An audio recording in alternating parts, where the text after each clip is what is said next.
Good morning, students. Now let's start the second part of unit number 2. Read number 2. A Palanpur youth reinvents the humble watch. He studied in his mother tongue Gujarati and later joined Nirma University, Ahmedabad for his BE in computer engineering. તે માતૃભાષા ગુજરાતીમાં ભણ્યો. હી મતલબ કે પ્રણવ મિસ્ત્રી પોતાની માતૃભાષા ગુજરાતીમાં ભણ્યો and later joined Nirma University, Ahmedabad for his BE in computer engineering અને ત્યારબાદ કોમ્પ્યુટર એન્જિનિયરિંગમાં સ્નાતક એટલે કે BE થવા અમદાવાદની નિરમા યુનિવર્સિટીમાં જોડાયો. He went on to complete his post-graduation industrial design from IIT Mumbai, which earned him a job with Microsoft in Hyderabad and a President's Award from APJ Abdul Kalam. એ કહે છે કે તેણે ઇન્ડસ્ટ્રીયલ ડિઝાઇન એટલે કે ઔદ્યોગિક ડિઝાઇનમાં અનુસ્નાતકનો અભ્યાસ પૂરો કરવા માટે IIT મુંબઈ પહોંચ્યો, જ્યાંથી તેને હૈદરાબાદ સ્થિત માઇક્રોસોફ્ટ કંપનીમાં નોકરી મળી અને રાષ્ટ્રપ્રમુખ ડૉક્ટર APJ અબ્દુલ કલામના હસ્તે પ્રેસિડેન્ટ એવોર્ડ પણ મળ્યો. He said, "From my engineering in computer science to my master's, I worked on varied fields like interaction design, robotics, computer graphics, HCI, AI, information graphics, embedded system, social computing, and the list goes on." એ કહે છે કે મેં વિવિધ ક્ષેત્રોમાં કામ કર્યું, જેવા કે interaction design, robotics, computer graphics, HCI, AI, information graphics, embedded systems, સામાજિક computing. યાદી ચાલતી જ રહેશે. I explored the fields with different projects and research papers. એ કહે છે કે મેં જુદા અનેક એવા પ્રોજેક્ટ્સ છે એ હાથ ધર્યા અને મેં જુદા પ્રોજેક્ટ્સ અને સંશોધન લેખોથી ક્ષેત્રો તપાસ્યા. Here are some of my projects in brief. આ રહ્યા મેં હાથ ધરેલા કેટલાક પ્રોજેક્ટ્સ બ્રીફ એટલે કે સંક્ષિપ્તમાં. એટલે કે અહીંયા પ્રણવ મિસ્ત્રી છે એ એવું કહે છે કે હું BE થયો અમદાવાદની જ નિરમા યુનિવર્સિટીમાંથી અને BE થયા પછી ઇન્ડસ્ટ્રીયલ ડિઝાઇન છે એમાં એને અનુસ્નાતક કર્યું અને ત્યાં IIT મુંબઈ છે ત્યાંથી ત્યાંની માઇક્રોસોફ્ટ કંપની છે એમાં એને નોકરી મળી અને ડૉક્ટર APJ અબ્દુલ કલામના હાથે એને પ્રેસિડેન્ટ એવોર્ડ પણ મળ્યો.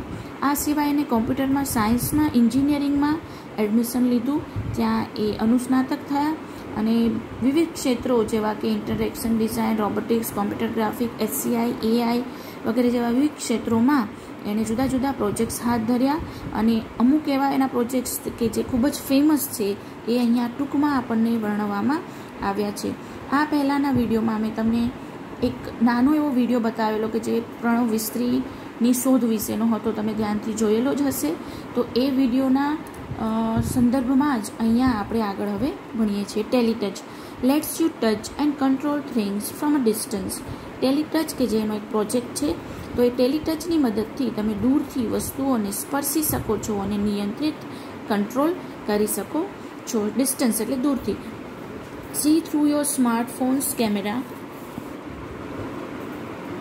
And control everything you see on the screen by touching it. શું કરવાનું રહેશે તમારે અહીંયા આ જે ટેકનોલોજી, આ જે પ્રોજેક્ટ છે ટેલિટચ છે એમાં કે તમારે દૂરથી વસ્તુને સ્પર્શ કરી શકો છો, નિયંત્રિત કરી શકો છો. તમારો મોબાઈલ છે, તમારો જે સ્માર્ટફોન છે એનો જે કેમેરા છે એ કેમેરાની મદદથી કે છે કે તમે તમારી સ્ક્રીન ઉપર જે વસ્તુ તમને દેખાય છે એને તમે ટચ કરીને નિયંત્રિત કરી શકો છો. Now you can interact with your appliances from a distance.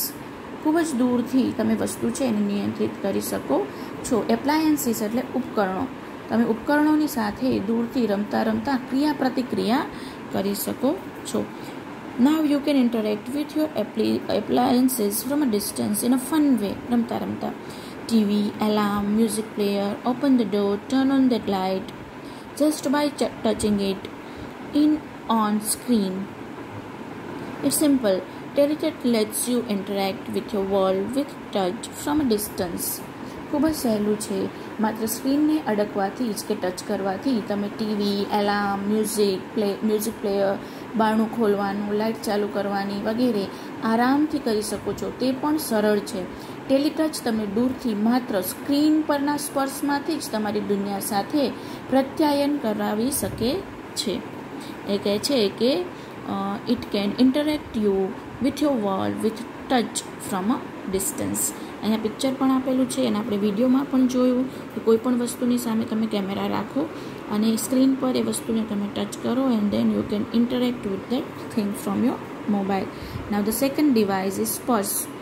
Spurs lets you conceptually transfer media from one digital device to your body and pass it to the other digital device by simple touch gestures.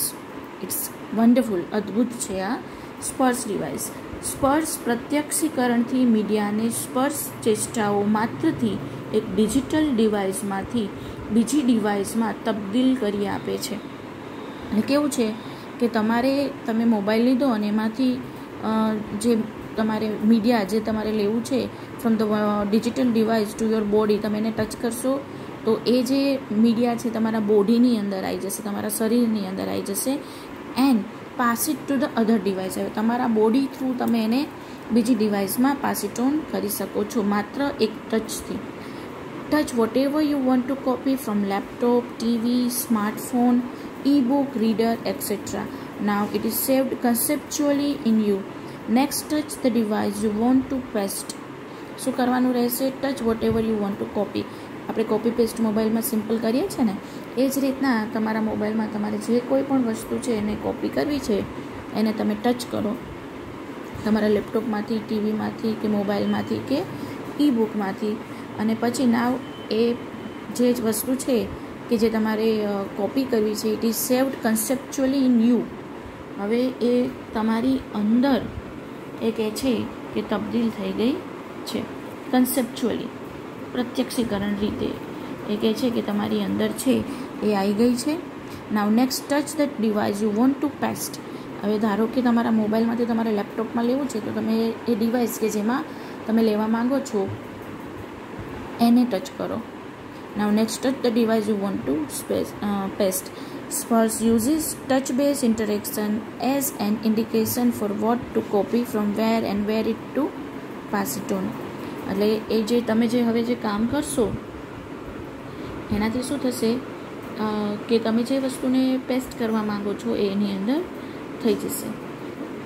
બરાબર? એટલે સ્પર્શ છે જે કાંઈ નકલ કરવાનું હોય કે જ્યાંથી નકલ કરવાના હો કે જ્યાં મોકલવાના હો એ તમામ બાબતને સ્પર્શ આધારિત ચિહ્નો તરીકે વાપરે છે. So this device is also wonderful. સ્પર્શ એક ડિવાઇસમાંથી બીજી ડિવાઇસમાં કોપી પેસ્ટ કરવા માટે એ તમારે ટચ કરવાથી તમારા બોડીની અંદર ટ્રાન્સફર થાય છે અને તમારા બોડી થ્રુ એ બીજા ડિવાઇસની અંદર પેસ્ટ થાય છે. Sunflower lets us track the sun. Sunflower આપણને સૂર્ય ક્યાં છે તે દર્શાવે છે. It is an artificial sunflower. એ શું છે? એક કૃત્રિમ સૂર્યમુખી છે. તમે અહીંયા જોઈ શકો છો એ કૃત્રિમ સૂર્યમુખી છે. With simple OP-AMP 741 circuitry and phone sensors, he has created a sunflower which would move with the sun. એને સાદા OP-AMP 741ની સર્કિટ અને ફોટો સેન્સર્સથી સૂર્યમુખી બનાવ્યું છે. પ્રણવ મિસ્ત્રી છે એને અહીંયા આપણે બતાવ્યું છે OP-AMP 741 સર્ક્યુટરી અને સર્કિટ છે. એ સર્કિટ અને ફોટો સેન્સર્સથી આ સૂર્યમુખી સનફ્લાવર છે એ બનાવ્યું છે. He has created a sunflower which would move with the sun. જે સનની સાથે સૂર્યની સાથે તમને સૂર્યનો માર્ગ છે એ દર્શાવે છે. Though later the concept was very efficiently used in solar panels at his institute as the panels could get the most efficient angle each time. છતાંય પાછળથી આ વિભાવના ખૂબ જ અસરકારક રીતે તેની સંસ્થાની સૌર પેનલ્સ એટલે કે સૌર ઉર્જા સંગ્રહનાર બોર્ડમાં વપરાય કે જેથી દરેક સમયે આ પેનલ્સ ખૂબ જ અસરકારક પરિણામ આપે એ રીતે ખૂણાથી સૂર્ય સામે રહી શકે. એટલે કે પ્રણવ મિસ્ત્રીએ જે સનફ્લાવર નામની ડિવાઇસ છે એની શોધ કરી.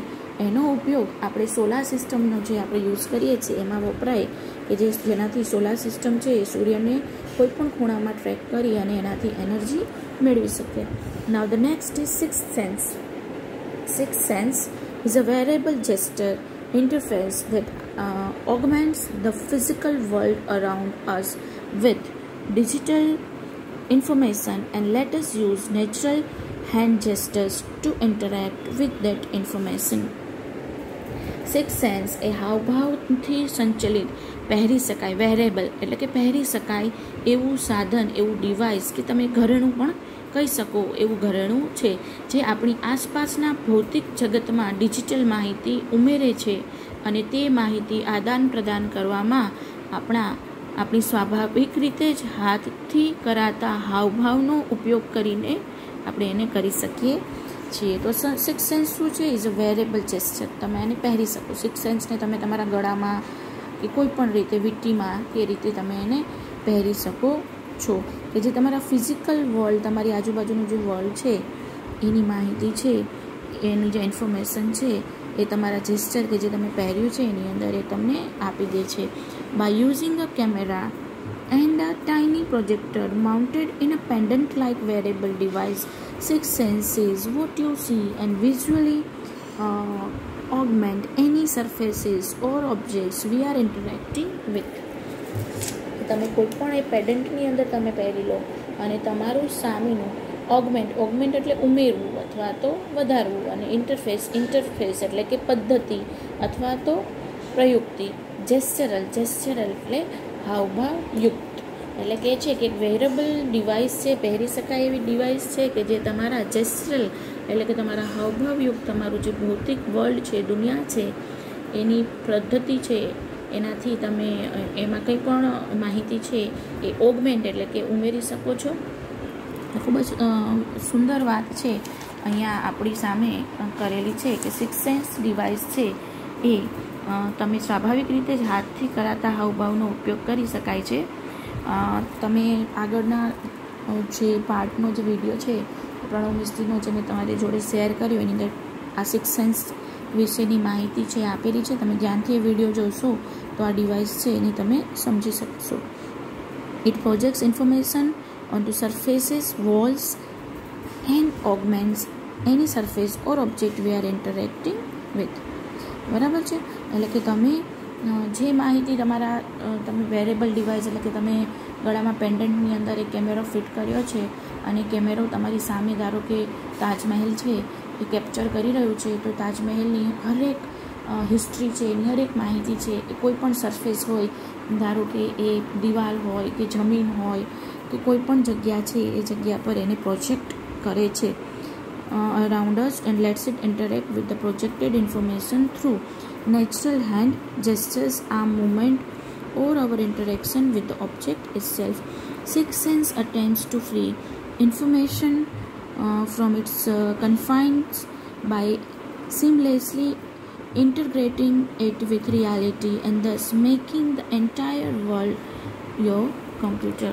ખૂબ જ સુંદર વાત છે કરી છે કે સિક્સ સેન્સ જ્યાં પણ માહિતી સંગ્રહિત હોય ત્યાંથી સાતત્યપૂર્ણ રીતે વાસ્તવિકતા સાથે અનુબંધ જાળવીને મુક્ત કરાવે છે અને આ રીતે સમગ્ર વિશ્વને તમારા કોમ્પ્યુટરમાં રૂપાંતરિત કરી શકે છે. So here we complete our lesson. Thank you.